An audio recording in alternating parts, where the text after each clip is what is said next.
মুসা আলাইহিস সালামের বাহিনী যখন ডান দিকে তাকায় দেখে ফিরাউনের বাহিনী এসে হাজির হয়ে গেছে, বাম দিকে তাকায় দেখে ফিরাউনের বাহিনী এসে হাজির হয়ে গেছে, পেছনের দিকে তাকায় যখন দেখে ফিরাউনের বাহিনী এসে হাজির হয়ে গেছে, তখন তারা মুসা আলাইহিস সালামকে ডাক দিয়ে বলে, মুসা আলাইহিস সালামকে বলতেছে, আমরা এখন নির্ঘাত ধরা পড়ে যাব, কারণ ডান দিকেও ফিরাউনের বাহিনী, বাম দিকেও ফিরাউনের বাহিনী, যাওয়ার কোনো জায়গা নাই। ডান দিকে পালাবো, পালানোর কোনো পথ নাই, বাম দিকে পালাবো, পালানোর কোনো পথ নাই, পেছন দিকে পালাবো, পালানোর কোনো পথ নাই, সামনের দিকে তো সাগর, আমরা এবার নির্ঘাত ধরা খেয়ে যাব, আমাদের বাঁচানোর মতো আর কেউ নাই। মুসা আলাইহিস সালাম তখন ঈমান দীপ্ত কণ্ঠে আওয়াজ দিয়ে বলেন, কাল্লা। দেখেন কতটা ঈমানদার, বিপদের মুহূর্ত, তিন দিক থেকে আক্রমণ। মুসা আলাইহিস সালাম সেই সময় ঈমান দীপ্ত কণ্ঠে ডাক দিয়ে বলে, কাল্লা, না না, কখনোই আমরা ধরা খাবো না। কারণ কি? কারণ হলো ইন্না মা'ইয়া রাব্বি, আমার সাথে আছে আমার আল্লাহ।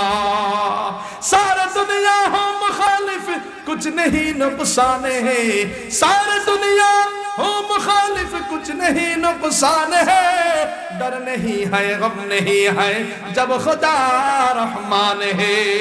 সারা দুনিয়া যদি আমার বিরুদ্ধে দাঁড়া যায়, না না, আমি কোনো পরোয়া করি না, কারণ আমার সাথে আছে আমার আল্লাহ। আল্লাহর আরেক পয়গম্বরের নাম হলো মুসা আলাইহিস সালাম। কি নাম বলেন না? লম্বা কাহিনী। মুসা আলাইহিস সালামের একটা লাঠি ছিল, জানেননি আপনারা? হ্যাঁ, সবাই তো জানেন কম বেশি। মুসা আলাইহিস সালামের একটা লাঠি, আল্লাহ পাক রব্বুল আলামিন এই কুদরতি লাঠি মুসা আলাইহিস সালামকে দিয়েছিলেন। মুসা আলাইহিস সালামের এই লাঠি ছিল বড় কুদরতময় লাঠি। যখন ফিরাউনের সাথে মুসা আলাইহিস সালামের দ্বন্দ্ব হয়ে যায়, মুসা আলাইহিস সালামকে যে কষ্ট দিত তার নাম কি? ফিরাউন। ইব্রাহিমকে কষ্ট দিত তার নাম কি? নমরুদ। দুইজনেই বাচ্চা ছিল। মুসা আলাইহিস সালামকে কষ্ট দেনেওয়ালা তার নাম হলো ফিরাউন। ফিরাউনের বাহিনী, ফিরাউনের জাদুকর বাহিনী যখন ছোট ছোট রশি ছেড়ে দিছে, সবগুলো সাপ হয়ে গেছে, মুসা আলাইহিস সালামের সাথে যুদ্ধ করতে আসছে। সবগুলো সাপ যখন ছেড়ে দিছে, ছোট ছোট রশিগুলো সাপ হয়ে গেছে। আল্লাহ পাক রব্বুল আলামিন তখন মুসা আলাইহিস সালামকে ডাক দিয়ে বলে, মুসা, ও মুসা, তোমার হাতের কুদরতি লাঠিটা ছাইড়া দাও। মুসা আলাইহিস সালাম ডাক দিয়ে বলে, আল্লাহ, আমার হাতের লাঠি ছাইড়া দিলে কি হবে? আল্লাহ পাক ডাক দিয়ে বলে, মুসা রে, কি হবে সেইটা আমি আল্লাহ জানি, তুমি জানো না। তোমার কাজ হলো ছেড়ে দেওয়া। ও মুসা, তুমি ছেড়ে দাও। মুসা আলাইহিস সালাম যখন হাতের লাঠিটা ছেড়ে দিয়েছে, সব জাদুকরের সব সাপগুলো মুসা আলাইহিস সালামের হাতের লাঠিটা সাপ হইয়া অন্য অন্য জাদুকরের যতগুলো সাপ আছে সবগুলোকে একসাথে গিলা নিছে। জাদুকরের দল, ফিরাউনের জাদুকরের দল সিজদায় নত হয়ে গেছে। সবাই ডাক দিয়া বলে, মুসা, তোমার কাছে আমরা হাত মানলাম। ও মুসা, তুমি কোন রবের উপরে ঈমান এনেছো? ও মুসা, আমরাও তোমার রবের উপরে ঈমান আনতে চাই, তোমার রবের উপরে আমরা ঈমান আনবো। সবাই যখন মুসা আলাইহিস সালামের রবের উপরে অর্থাৎ আল্লাহর উপরে সবাই যখন ঈমান এনেছে, অধিকাংশ জাদুকর যখন ঈমান এনে ফেলেছে, ফিরাউনের সরাসরি পরাজয়। ফিরাউন মাইনে নিতে পারে নাই। ইবলিসের আবার আগমন হয়ে গেছে। ইবলিস ডাক দিয়ে বলে, ফিরাউন, আমি জানতে পেরেছি মুসাকে আল্লাহ বলেছেন তোমারে পরাজিত কইরা অন্য এলাকায় চলে যাওয়ার জন্য, হিজরত করার জন্য বলেছেন, আমার কাছে খবর আছে। তো এখন করবো কি? তাহলে হিজরত করতে অন্য এলাকায় যাইতে দেওয়া যাবে না, তোমারে এমনি করে হারায় দিয়ে চলে যাবে। না না, ওরে অ্যাটাক করো। কেমনি অ্যাটাক করবো? ও ওই নদীর ওই দিক দিয়ে যাবে, তোমরা তিন দিক থেকে আক্রমণ করবা, পালানের আর কোনো পথ থাকবে না। কথা বুঝাইতে পারছি? পালানের আর কোনো কি থাকবে না, পথ থাকবে না। তিন দিক থেকে আক্রমণ কইরা মুসারে ধূলিসাৎ করে দাও। বলেন নাউজুবিল্লাহ। মুসা আলাইহিস সালাম তার বিশাল বাহিনী নিয়া আল্লাহর আদেশ পাইয়া যখন হিজরত করার জন্য রওনা হয়েছে, ডান দিক থেকে ফিরাউনের বাহিনী ধাওয়া করতে শুরু করেছে, বাম দিক থেকেও ফিরাউনের বাহিনী ধাওয়া করতে শুরু করেছে, পেছন দিক থেকে ফিরাউনের বাহিনী ধাওয়া করতে শুরু করেছে। তিন দিক থেকে আক্রমণ। সামনে যায় দেখে, যাইতে যাইতে সামনের দিকে যাইতে যাইতে যায় দেখে সাগর, আর কিছু নাই। মুসা আলাইহিস সালামের বাহিনীরা তখন ডাক দিয়ে বলে, আল্লাহ পাক রব্বুল আলামিন কোরআনের মধ্যে আয়াত নাযিল করেছেন, ফালাম্মা তারা আল জামআন আসহাবু মূসা ইন্না লামুদরাকুন। মূসা আলাইহিস সালামের বাহিনী যখন ডান দিকে তাকায় দেখে ফিরআউনের বাহিনী এসে হাজির হয়ে গেছে, বাম দিকে তাকায় দেখে ফিরআউনের বাহিনী এসে হাজির হয়ে গেছে, পেছনের দিকে তাকায় যখন দেখে ফিরআউনের বাহিনী এসে হাজির হয়ে গেছে, তখন তারা মূসা আলাইহিস সালামকে ডাক দিয়ে বলে, মূসা আলাইহিস সালামকে বলতেছে, আমরা এখন নির্ঘাত ধরা পড়ে যাব, কারণ ডান দিকেও ফিরআউনের বাহিনী, বাম দিকেও ফিরআউনের বাহিনী, যাওয়ার কোনো জায়গা নাই। ডান দিকে পালাবো, পালানোর কোনো পথ নাই, বাম দিকে পালাবো, পালানোর কোনো পথ নাই, পেছন দিকে পালাবো, পালানোর কোনো পথ নাই, সামনের দিকে তো সাগর, আমরা এবার নির্ঘাত ধরা খেয়ে যাব, আমাদের বাঁচানোর মতো আর কেউ নাই। মূসা আলাইহিস সালাম তখন ঈমান দীপ্ত কণ্ঠে আওয়াজ দিয়ে বলেন, কাল্লা। দেখেন কতটা ঈমানদার, বিপদের মুহূর্ত, তিন দিক থেকে আক্রমণ। মূসা আলাইহিস সালাম সেই সময় ঈমান দীপ্ত কণ্ঠে ডাক দিয়ে বলে, কাল্লা, না না, কখনোই আমরা ধরা খাবো না। কারণ কি? কারণ হলো ইন্না মা'ইয়া রাব্বি, আমার সাথে আছে আমার আল্লাহ। সারা দুনিয়া হো মুখালিফ, কুছ नहीं नुकसान है, सारी दुनिया हो मुखालिफ, कुछ नहीं नुकसान है, डर नहीं है, गम नहीं है, जब खुदा रहमान है। সারা দুনিয়া যদি আমার বিরুদ্ধে দাঁড়া যায়, না না, আমি কোনো পরোয়া করি না, কারণ আমার সাথে আছে আমার আল্লাহ। কে বলেন না? যারা বলেন না কে? বিপদের মুহূর্ত, চরম বিপদের মুহূর্ত, ওয়া আলা রাব্বিহিম ইয়াতাওয়াক্কালুন। ঈমানদার বান্দা মূসা তখন ডাক দিয়ে বলে, না না, আমরা কোনোদিন ধরা খাবো না। কারণ কি? কারণ হলো ইন্না মা'ইয়া রাব্বি, আমার সাথে আছেন আমার আল্লাহ। কে বলেন না? আমার সাথে আমার রব আছেন। সায়াহদিন, আমার রব যেহেতু আমার সাথে আছে, সেই ক্ষেত্রে আমার রব আমাকে অবশ্যই একটা পথ বাতলিয়ে দিবেন, আমাকে চলে যাওয়ার জন্য একটা পথ বের করে দিবেন, আমাকে মুক্তি দেওয়ার জন্য আমার রব একটা পথ বের করে দিবেন। এই বিপদের মুহূর্তে ভরসা করেছে কার উপরে? বলেন না, জোরে বলেন না, কার উপরে?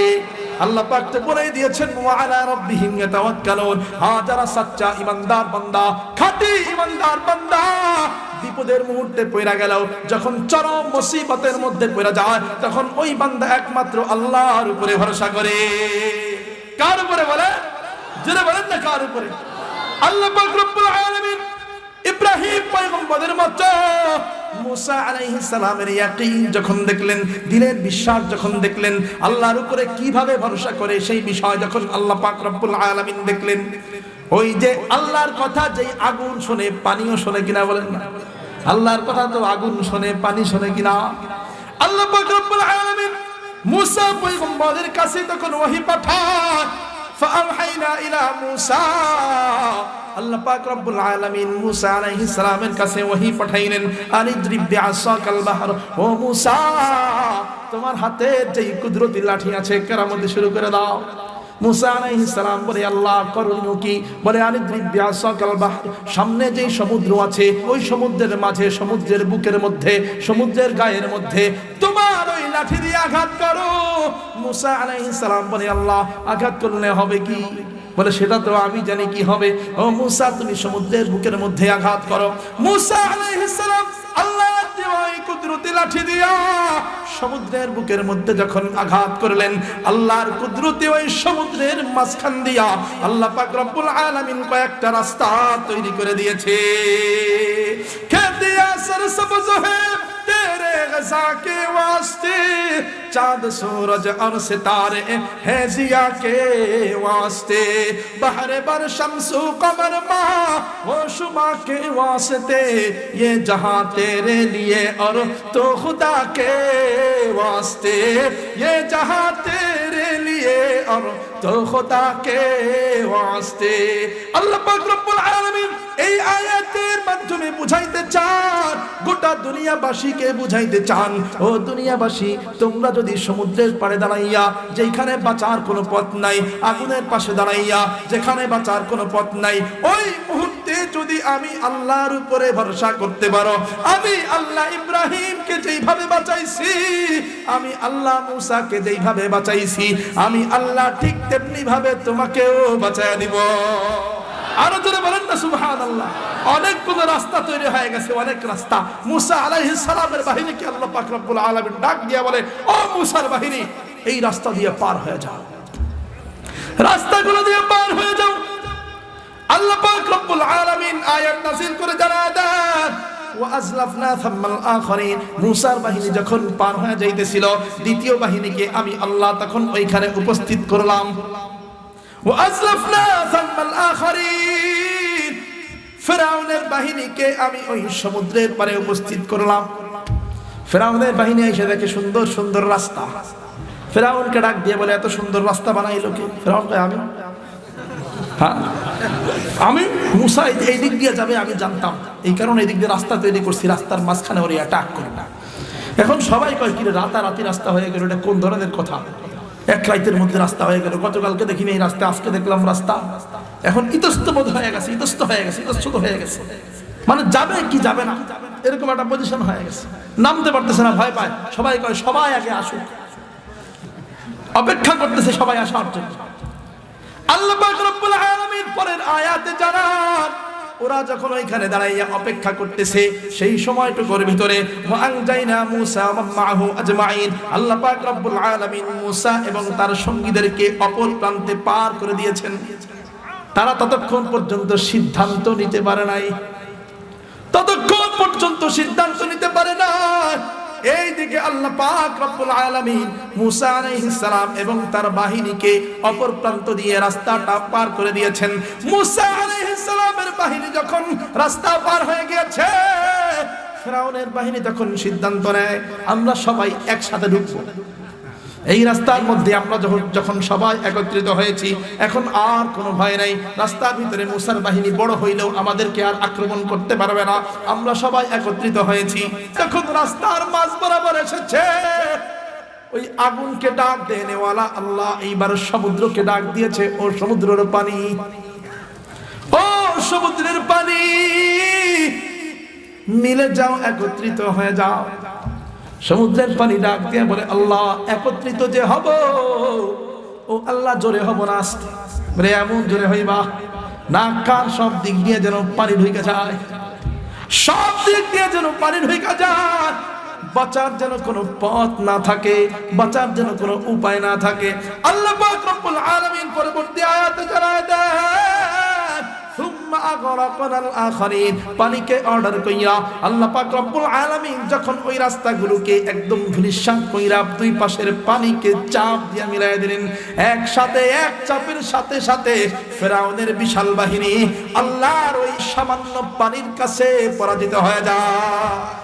আল্লাহর সামান্য বাহিনী পানি, যারে আমরা সবচাইতে সহজ মনে করি, কি মনে করি বলেন না? সবচাইতে সহজ মনে করি। এই পানির বাহিনীর কাছে এক চাপে গোটা ফিরআউনের রাজ্য যত মানুষজন ছিল সবগুলো এক চাপের সাথে সাথে দুনিয়ার থেকে ধূলিসাৎ হয়ে গেছে। তাদের আর কোনো কিছুই খুঁজে পাওয়া যায় না। এমন পরিস্থিতি, কারো কোনো অস্তিত্ব খুঁজে পাওয়া যায় নাই। এমন অবস্থা এক চাপের সাথে সাথে ধূলিসাৎ করে দিয়েছে। যেটা বলতেছিলাম, ওয়া আলা রাব্বিহিম ইয়াতাওয়াক্কালুন, রবের উপর যদি ভরসা করা যায়, আল্লাহ পাক বলেন, তোরে তো আমি বাঁচাবই, সাথে সাথে তোমার বিরুদ্ধে যে ষড়যন্ত্র করবে, আমি আল্লাহ তার বিরুদ্ধে দাঁড়াইয়া তাকে দুনিয়ার থেকে ধূলিসাৎ করব।